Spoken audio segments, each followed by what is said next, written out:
안녕하세요. 혼자서 딸 하나를 키우고 있는 30대 중반의 여성입니다. 남편과 이혼한 지 벌써 반년이 넘었네요. 이제는 좀 괜찮아진 것 같다가도 한 번씩 속에서 우라가 치밀어 올라옵니다. 그럴 때면 이불 속에 들어가 숨죽여 펑펑 울기도 하고 뒷산에 올라 소리를 지르기도 했는데 오늘은 한번 일기처럼 적어보려고요. 남편이 저에게 프로포즈를 할 당시에 저를 다른 이름으로 부른 적이 있어요. 그때 너무 수치스럽고 속상한 마음에 결혼이고 뭐고 필요 없다고 다 뒤집어 엎어버리자고까지 했습니다. 남편이 저에게 프로포즈를 하려고 참고했던 영화의 주인공 이름과 헷갈렸다며 울며 빌며 변명을 했지만 저는 받아주지 않았어요. 정말 손이 발이 되도록 빌면서 일주일 내내 저희 집까지 찾아오는 모습에 저도 그렇지만 저희 부모님마저도 저렇게 진심인 사람인데 오해를 푸는 게 좋지 않겠냐 해주셔서 저도 남편을 용서하고 믿어줬거든요. 그런데 이런 더러운 꿍꿍이가 있을 거라고는 상상도 하지 못했습니다. 여자로서 결혼식에 대한 환상도 있었고 친정 부모님 역시 하나뿐인 딸의 결혼식을 위해 많은 것을 해주고 싶어 하셨지만 시부모님께서는 예전에 사업에 실패하신 이후로 지인분들과 사이가 좋지 못하시다며 가까운 친지들만 불러 작은 결혼식을 했으면 좋겠다고 하셨습니다. 대신 신혼집은 시댁에서 마련해줬어요. 지은 지 얼마 안 돼 보이는 작은 빌라였는데 안에는 이미 가전제품과 가구까지 다 갖춰져 있었습니다. 한마디로 몸만 들어가서 살면 되는 상황이었습니다. 시댁에서 이 정도로 배려를 해주시니 저희 집에서도 결혼식에 대해서 어느 정도 양보를 하는 쪽으로 결론이 났었어요. 결혼하고 얼마 지나지 않아 저는 임신을 했습니다. 예정보다 빠른 임신이라 놀라기는 했지만 기쁜 마음이 더 컸지요. 임신 사실을 확인하고 얼마 뒤 저의 임신을 축하하기 위해 아주버님네 부부와 신혼의 부부까지 온 가족이 시댁에 모여 함께 점심을 먹게 되었습니다. 엄연히 서열상 제가 막내이다 보니 아무리 시어머니께서 가만히 있으라고 하셔도 마음이 편치가 않더라고요. 그런 부담감 때문인지 점심을 먹고 얼마 지나지 않아 속이 점점 불편해졌습니다. 어떻게든 시댁 화장실에서 토하는 상황은 피하고 싶었기에 저는 조심스레 작은 방으로 들어갔습니다. 잠깐 누워서 쉬려는 생각이었어요. 방에 선풍기도 없고 갑갑해서 창문을 아주 살짝 열어놓고 한쪽에 누워 있었는데 얼마 지나지 않아 두런두런 말소리가 들려오더라고요. 들어보니 신우와 남편의 목소리였습니다. 제대로 들리지는 않았지만 신우가 잘 보고 왔냐고 남편에게 묻더라고요. 앞으로는 어떻게 할 거냐는 질문도 했고요. 남편은 얼마 전에 만났는데 잘 크고 있더라며 자기도 머리가 아프다고 하더라고요. 도대체 무슨 이야기인지 종잡을 수가 없어서 귀를 기울이려던 순간 시어머니가 방에 들어오셨습니다. 두 사람의 대화는 그렇게 끝이 났고요. 시간이 흘러 저는 딸을 출산했습니다. 정확히 말하면 조산이었어요. 원래도 몸이 약한 편이었는데 임신을 하면서 체력이 심하게 떨어졌거든요. 결국 회사에서 회의를 하던 도중 기절을 했고 그대로 응급실에 실려가 조산을 하고 말았습니다. 그래도 다행히 건강한 딸아이가 태어났고 모든 가족으로부터 넘치는 축하를 받았어요. 고생과 시련은 끝났고 이제 남편과 딸, 우리 셋의 행복한 인생 이막이 시작되었다고 믿었습니다. 정말이지 그때만 해도 제가 이런 사연의 주인공이 될 줄은 상상도 못했네요. 딸이 막도를 지났을 때의 일입니다. 워낙에 술이 약한 사람이라 회식도 잘 안 가고 친구들하고 술자리도 잘 안 갖는 사람인데 그날만큼은 무슨 일 때문인지 잔뜩 술에 취해서 집에 들어왔더라고요. 몸도 제대로 못 가누는 남편을 간신히 소파에 눕히고 옷을 갈아입히다가 남편의 지갑을 우연히 보게 되었습니다. 현금은 얼마나 가지고 다니나 궁금하기도 했고 별다른 뜻은 없었어요. 지갑에는 사귈 때 주었던 제 증명사진이 여전히 들어있더군요. 딸 돌잔치 때 셋이 찍은 사진으로 바꿔 끼워 놓아야겠다 싶어서 제 증명사진을 꺼냈습니다. 그런데 제 증명사진 뒤에 어떤 아기 사진이 있더라고요. 남편과 꼭 빼닮은 아기였지만 남편이라고 생각하기엔 요즘 사진이었어요. 뭔가 쎄한 기분이 들었지만 술에 취해 잠든 남편에게 물어볼 수가 없어서 다음날 물어봐야겠다 생각하고 기다렸습니다. 이튿날 숙취로 괴로워하는 남편에게 그 사진을 보여주면 누구냐고 물었습니다. 남편은 잠깐 당황한 듯 하더니 이내 저에게 시조카도 못 알아보냐고 하더군요. 신우에게는 8살 난 아들이 있는데 그 아이 어렸을 때 사진이라는 거예요. 신우랑 남편이 많이 닮기는 했지만 신우 아들하고 남편은 별로 닮지 않았거든요. 하지만 남편은 계속해서 저쪽하라서 예뻐서 가지고 다녔을 뿐이라며 저더러 도대체 왜 남의 지갑을 뒤졌냐고 화를 내더라고요. 그렇게 화를 내는 남편의 모습이 낯설어서 아무 대꾸도 안 하고 있으니 혼자 씩씩거리다가 사진을 쓰레기통에 버리고는 출근한다며 아침도 안 먹고 집을 나가더라고요. 황당한 저는 잠깐 넋이 나간 기분이었지만 금세 정신을 차렸고 왠지 모를 찝찝함에 남편이 버린 사진을 쓰레기통에서 다시 꺼냈습니다. 며칠 뒤 시어머니의 생신을 축하하기 위해 온 식구가 모인 날이었습니다. 저는 시조카에게 문제의 그 사진을 보여주며 이거 너라는데 이런 사진 본 적 있냐고 물어봤어요. 시조카는 고개를 갸웃거리며 처음 보는 사진이라면서 자기가 이렇게 생겼었냐고 오히려 저에게 역으로 묻더라고요. 그러더니 홀랑 제 손에 있던 사진을 들고 신우한테 달려갔습니다. 고지어 부엌에 있던 신우가 깜짝 놀라는 표정을 짓더니 저에게 다가와서는 이 사진은 어디서 났냐고 물었습니다. 남편 지갑에서 찾았다니까 신우는 혼잣말처럼 미처서를 몇 번 되뇌이더니 이건 자기 아들 사진이 맞다며 자기가 가져간다고 하더군요. 본인 아들 사진이라는데 안 준다고 할 수도 없더라고요. 그리고 시간이 흘러 딸이 두돌이 되었을 때입니다. 저는 원래부터 하나만 낳아 잘 키우자는 주의였기에 둘째를 갖는 건 생각조차 해본 적이 없었어요. 그런데 남편이 어느 날 갑자기 입양 이야기를 꺼내더라고요. 외동으로 키우면 딸이 너무 외롭지 않겠냐는 둥, 이기적으로 자랄지도 모른다는 둥, 말도 안 되는 핑계를 대면서 저를 설득하려고 들었습니다. 저는 머리 검은 짐승은 거두는 게 아니라는 말도 모르냐면서 당연히 안 된다고 했습니다. 그러자 시어머니까지 나서선 너희가 돈이 없는 것도 아니고 불쌍한 애 걷어서 새로운 삶을 살게 해주면 얼마나 의미 있는 일이냐며 자꾸 입양하기를 강요하시더라고요. 그렇게 한 2주 가까운 시간 동안 사람을 얼마나 볶아대는지 정말 노이로제에 걸릴 지경이었습니다. 입양에 집착하는 남편과 시어머니를 보고 있으니 자꾸 기분 나쁜 생각이 들었습니다. 혹시 남편한테 내가 모르는 숨겨진 아이가 있는 건 아닐까 그런 끔찍한 상상까지 들더군요. 결국 고민 끝에 나름의 해결책을 생각해냈습니다. 제가 아이를 직접 고르겠다고 했을 때 남편이 어떻게 나올지 보고 마음을 정하는 걸로요. 저는 남편에게 그럼 같이 고아원에 가보자고 했습니다. 제가 키워야 되는 아이니까 제가 고르겠다고요. 그러자 남편은 그건 또 싫다고 하더군요. 자기 성씨를 따르고 자기 집안 호적에 오를 아이인 만큼 이번만큼은 며느리인 제 의견보다는 시부모님과 자기 의견이 더 중요한 것 같다면서요. 말도 안 되는 남편의 고집에 그러면 입양은 없던 걸로 하자고 했습니다. 만약에 이때 남편이 계속해서 저를 설득하려고 들었다면 저도 여기까지는 오지 않았을 겁니다. 그 무렵에 이미 남편과의 관계를 정리하는 쪽으로 결론을 내렸을 수도 있고요. 하지만 남편은 제가 입양은 없었던 걸로 하자니까 순순히 그러자고 자기도 사실은 내키지 않았다며 한 발 뺐습니다. 그런 남편의 모습에 저는 솔직히 안도감까지 느꼈습니다. 정말로 자기 자식이었다면 그렇게 쉽게 포기할 리 없다는 확신이 있었으니까요. 그렇게 다시 아무 일도 없었던 듯이 평화로운 날들이 흘러갔습니다. 딸은 쑥쑥 자랐고 어느덧 3번째 생일을 앞두고 있었던 때였어요. 남편은 갑자기 출장이 잡혔다며 내일 모레 이틀 정도 집을 비워야 할 것 같다고 하더군요. 남편에게 말은 안 했지만 모처럼 친정어머니가 아이를 봐준다고 하셔서 둘이 영화라도 보러 갈까 생각하고 있었는데 내심 서운한 마음이 들었습니다.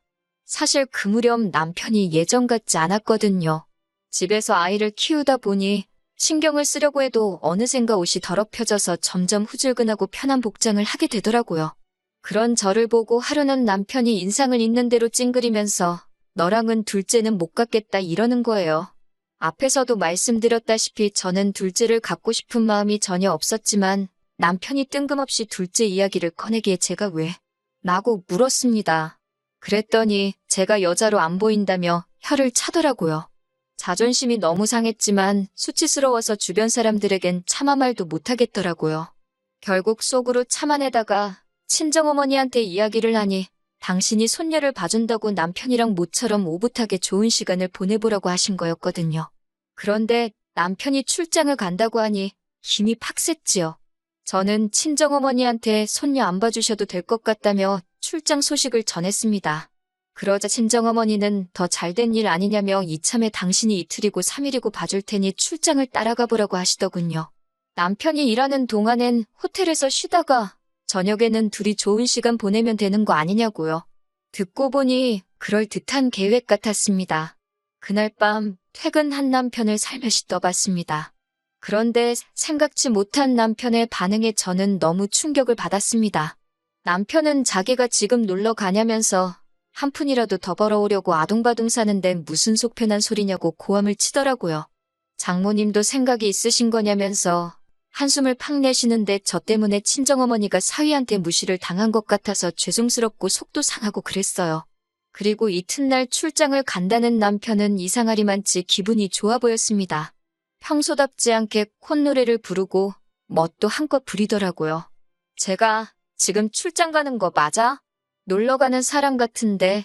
라며 의심스러운 눈빛을 보내자 남편은 즐거운 기분으로 일하려는데 왜 초를 치냐고 짜증스럽게 대꾸하더라고요. 저도 더는 남편이랑 말도 섞기 싫어서 마음대로 하라고 한마디 싸붙이곤 가던지 말던지 내버려뒀습니다. 남편이 출장을 간 그날 저녁이었습니다. 딸 얼굴이 붉게 달아올라 있었어요. 배고프다고 울 법도 한데 제대로 울지도 못하길래 손을 대보니 애가 불덩이처럼 뜨겁더라고요. 놀란 저는 남편에게 전화를 걸었지만 남편은 도통 전화를 받지 않았습니다. 저는 아이를 들쳐업고 맨발로 집을 나서 택시를 탔습니다. 맨발이었다는 것도 병원에 도착해서 알아챘을 만큼 정신이 하나도 없었어요. 조산으로 낳은 딸이었기 때문에 혹시 뭐라도 잘못됐을까봐 늘 노심초사하며 딸을 키우고 있었거든요. 다행히 병원에 도착해 수액을 맞추고 하니 열이 조금씩 떨어지더라고요. 어느 정도 위급한 상황을 넘기고 나서 저는 다시 한번 남편에게 전화를 걸려는 그때 남편으로부터 영상전화가 걸려왔습니다. 전화를 받으니 남편이 아니라 웬 남자아이가 화면에 나타나더군요. 황당해서 넌 누구냐고 물으니 아이도 놀랐는지 아빠를 외치더라고요. 곧 이어 낯익은 목소리가 전화기 너머로 들려왔습니다. 남편이었어요. 남편은 너무 자연스럽게 왜 그러냐며 아이에게 대꾸를 해주고 있었어요. 손이 덜덜 떨려서 금방이라도 핸드폰을 놓칠 것만 같았고 그 순간 어떤 여자가 제 남편에게 자기야 하고 부르더라고요. 곧 남편의 얼굴이 화면에 떴고 남편은 정말 크게 놀란 듯 전화를 끊어버렸습니다.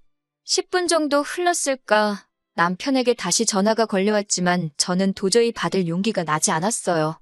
그리고 이틀 동안 출장으로 집을 비울 거라던 남편은 이튿날 아침 집에 돌아왔어요. 남편은 제 눈치를 살피더니 아무것도 안 물어보냐고 묻더라고요. 남편에게 지금 무엇을 물어본들 정직하게 대답해 줄 것 같지 않았기에 저는 남편을 한번 힐끗 바라보고는 아무 말도 하지 않았습니다. 철저하게 무시해버렸어요. 남편은 그런 저에게 애걸복걸을 하며 무슨 말이라도 해달라고 하길래 당신 애가 맞냐고 물었습니다. 지금부터 하나도 속이지 말고 사실대로 말하라고. 거기에 따라서 내 결론도 달라진다고요. 남편은 저와 만나기 1년 전에 사실혼 관계로 지내던 여자가 있었다고 해요. 하지만 시댁에서 워낙에 그 여자를 탐탁지 않아 해서 결국 혼인신고도 못한 상태로 살다가 그대로 헤어지게 되었답니다. 당시 여자 뱃속에는 이미 아이가 자라고 있었는데 남편에게 말을 해주지 않았대요. 그렇게 여자와 헤어지고 얼마 지나지 않아 저를 만나게 되었고 저에게 프로포즈를 하기 며칠 전 그 여자에게 연락이 와서 한번 만나게 되었답니다. 여자는 그때 아이를 데리고 나와 남편에게 당신 아이라고 말을 했고요. 남편은 믿을 수 없었기에 친자검사까지 했고 그 결과는 99.99% 일치였다고 했어요. 남편은 점점 차분한 목소리로 평정을 되찾아가며 저에게 하나씩 고백하고 있었습니다. 그런데 지금 그 여자가 재혼을 하고 싶다면서 지금까지 자기가 아이를 키웠으니 그 시간만큼 이번엔 남편더러 아이를 키우라고 했다는군요. 저를 설득해서 입양을 해볼까도 했지만 그건 차마 저한테 못할 짓인 것 같았고 그 와중에 아빠의 존재를 알게 된 남자아이가 하도 아빠 보고 싶다고 타령을 해서 이번에도 내려갔던 거라면서 오해하지 말랍니다. 그 여자와는 더 이상 아무 사이도 아니라고요. 하지만 남편 말을 곧이곧대로 믿을 수는 없었지요. 저는 왜 처음부터 솔직하게 말하지 않았냐고 물었고 남편은 그랬다면 제가 자기와 결혼했겠냐면서 저를 포기할 수 없었답니다. 사실 남편의 말에 거짓이 있든 없든 더 이상 저는 관심이 없었어요. 마지막으로 혹시 당신 말고 시댁 식구들 모두 이 일을 알고 있냐고 물으니 묵묵부답이더군요. 모두가 한마음 한뜻으로 저를 바보 취급한 거나 마찬가지라고 제가 울분을 토하니 다들 저에게 상처를 주기 싫어서 그런 거랍니다. 그러면서 저더러 원한다면 다신 그 여자도 아이도 만나지 않겠다며 한 번만 용서해주면 안 되겠냐고 하더군요. 저는 당분간 친정에 머물면서 생각할 시간을 갖겠다고 했습니다. 다행히 딸아이가 친정에 있었기 때문에 남편에게 악을 써가면서 화를 낼 수 있었네요. 친정에 도착하자마자 저는 짐을 내려놓고 바로 다시 강남으로 향했습니다. 그쪽에 일 잘하는 이혼 전문 변호사들이 많다고 들었기 때문이지요. 다행히 저와 상담을 진행해 주신 변호사께서 이건 남편이 고의로 속였기 때문에 이혼이 아니라 혼인무효 소송을 해야 한다고 하더군요. 제가 이길 가능성이 상당히 높고 위자료도 받을 수 있으며 양육권도 가져오자고 희망을 주셨습니다. 다행히 저는 친구나 가족들과 주고받은 이야기를 잘 지우는 편이 아니에요. 핸드폰을 뒤져보니 사귈 때부터 자기가 혼자임을 강조한 남편의 문자 메시지부터 그 여자랑 주고받은 아들에 대한 양육 이야기까지 증거가 수두룩 빽빽이더군요. 덕분에 6개월 만에 남편과의 악연을 정리할 수 있었습니다. 게다가 딸에 대한 양육비와 별개로 위자료도 2,500을 받아낼 수 있었습니다. 딸아이가 혼인 후에 출생아가 된 점은 가슴에 사무칠 만큼 속상했지만 딸도 언젠가는 이 엄마의 마음을 이해해 주리라 믿는 수밖에 없었네요. 남편은 지금도 미안하다고 종종 사과의 뜻을 담은 장문의 문자를 보내오곤 합니다. 자기에게 영원한 사랑은 저 하나뿐이라면서 언제든 용서가 되면 돌아와 달라고요. 제가 여자로 보이지 않는다고 하자마자 그 여자랑 알콩달콩 두 집 살림 해가며 지내놓고는 거짓말을 하려거든 입에 침이나 바르고 하라고 한마디 해줬네요. 처음부터 자식이 있는 사실을 숨기고 제게 접근했으면서 결혼하고 나서 그 애까지 키워달라면 제가 좋다구나 키워줄 거라 생각했냐고. 마음 같아서는 그 여자고 당신이고 내 눈앞에서 머리채를 다 뽑아버려도 시원찮을 판인데 이 정도에서 끝내주는 걸 고마워하라고 한마디 했어요. 우리 딸아이 양육비 하루라도 늦게 보내주기만 해보라고. 내가 어떻게 나올지 궁금하면 한번 그렇게 해보라고 울음장을 놓으니 그제서야 그 입을 다물더군요. 나는 그 여자랑 다를 거라고 내 배불러 낳은 자식 당신에게 보여줄 생각은 없다고 했습니다. 아이가 어느 정도 자라서 친부에 대해서 궁금하다 물으면 그때 가서 다시 생각해보겠다고요. 온 가족이 합심해서 저를 속여놓고선 이제와 진실을 알게 되었으니 어쩔 수 없다고 이해해달라는 건 너무 큰 욕심이지 않을까 싶네요. 입양하자는 말을 꺼냈을 때 검은머리 짐승은 거두는 게 아니라고 제가 말했지만 검은머리 짐승은 아이가 아니라 남편, 그리고 그 사실을 속인 시댁이 아닌가 싶네요. 그래도 마지막에 하고 싶은 말은 다 쏟아냈으니 속이라도 조금 후련합니다.